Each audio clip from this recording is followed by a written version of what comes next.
the insurance issue. Somehow, all of these insurance companies knew to pull out of California just a few months prior.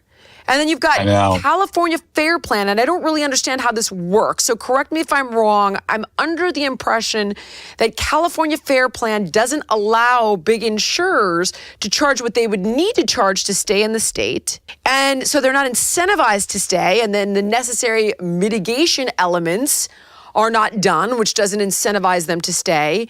And now you have thousands of people that are not insured or are underinsured, and this is going to financially devastate their entire lives.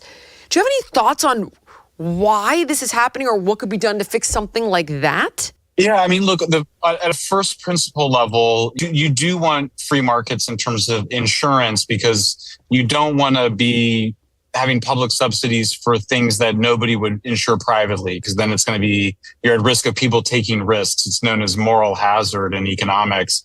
So one of the risks with having the government provide that insurance is that it would end up subsidizing bad, dangerous investments. But here's the thing. It all comes back to maintenance. It all comes back to management.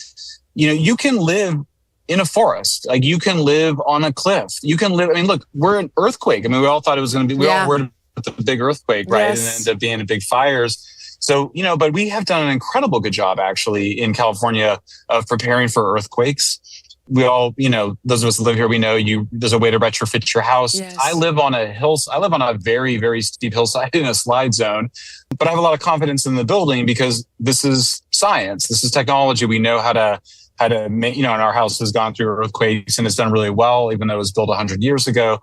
So we know how to prepare for these things. Again, it all comes back to governance. If your leaders care about civilization, and they're physicalists. I don't know what the right word is, but they're people that recognize that we live in a physical reality that has to be maintained.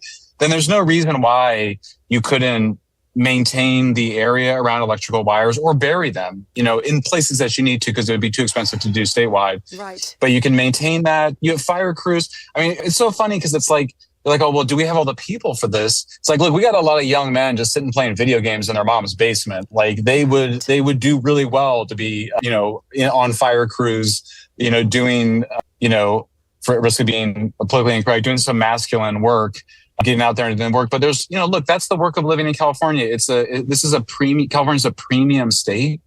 We pay a lot extra to live there. The taxes are absurd.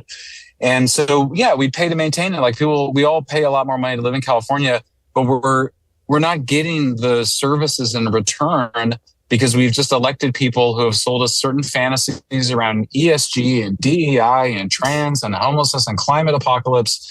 And they haven't done that really basic work of maintaining civilization. Michael, you're brilliant. Where can everybody get more from you?